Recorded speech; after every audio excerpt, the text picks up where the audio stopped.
an islander once told me, "Rude boy, how them refugees looking, man?" Well, honestly,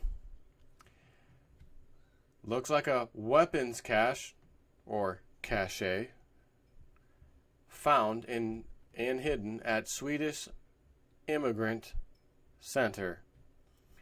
Now, this is an interpretation from a Swedish news source that someone posted, so this may not make too much sense as I read it, but it should make enough sense for you to figure out what the heck is going on over in Eurozone with the flood of these fighting age men, alleged Syrian refugees, but they're coming from all over, not just Syria. These are Middle Eastern fighting age men coming over. That's what the point is. A weapons cache was found last week at an asylum accommodation in Krokom in Jämtland inside the property's heating chamber. Again, this is a Google translation. According to reliable sources, Abvilglax has been in contact with both the police and the security service. The weapons were seized. The weapons were detected when staff from a local energy company entered to try to read the meters in the boiler room. They could not get in because the door was locked. After finding the master key, the staff got in and then got to see what had been hidden there, probably by the asylum seekers themselves, these refugees. It was not a question of a small hunting gun or guns, but several real firearms, according to respondents. They then called the police, who in turn contacted the security police at the county police department in Östersund. Was not known to the task of arms cache when Avpixlack called and could not refer to someone. Krokom, located between Östersund and Air, became known in 2013 when a local ICA retailer in the resort Kagzak wanted to show their support for the asylum seekers. So, some Facebook comments have posted on this. What is a real firearm versus a small hunting gun? My hunting rifle is a 30-06. It's more of a weapon than today's NATO-approved military weapons. Either case, I think he may have read that wrong. He's saying these weren't just hunting guns. It was not a question of small hunting guns, but several real firearms. So, another guy responds and says, "This is what happens when citizens are neutered and enslaved by their progressive leaders. They turn into dipshits. They see a firearm with a magazine and think it's an MK Ultra mind control device that causes otherwise sane people to go on killing sprees." Lady says, "I used to live in Sweden. I saw more towel heads than I saw Swedish citizens. Sad how many of them live there." Now, I don't know if I'd go as far as say, call them towel heads, because there's a lot of towel heads that live in America.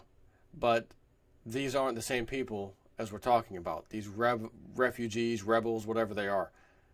These are not the same kind of people. The people you might refer to as a towel head in America got here, applied for citizenships, got it, their family, whatever the case may be, and they're here, or maybe on a work visa or whatever it is, but they are here for the most part legally.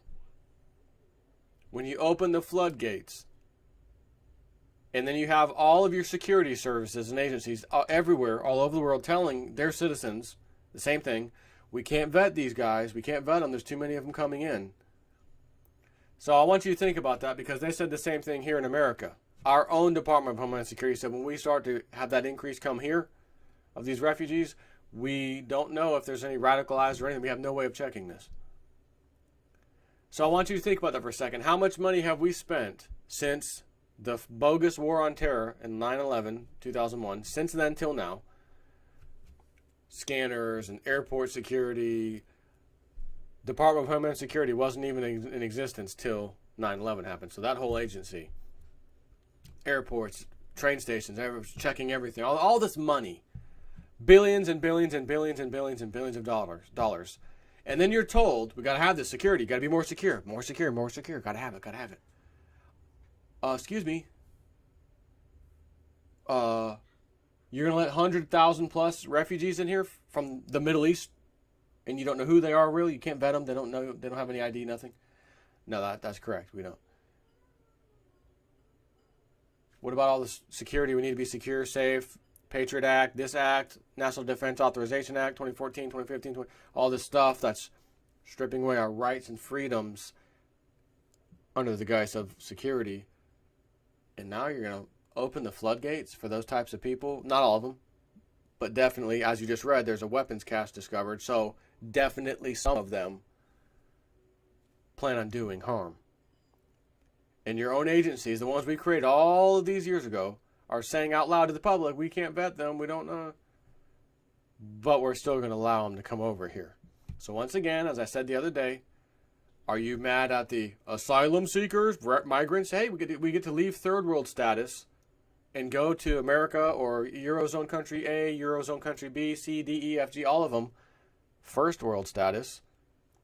Are you really upset at those people? Or should you be upset at the leaders in all of these countries who are opening the floodgates to let them in? Just, the refugees, let them in. Okay, do refugees carry around arms caches with them? That doesn't compute. So, another day in dream world where I have to pinch myself to see, am I really, truly awake or sleeping?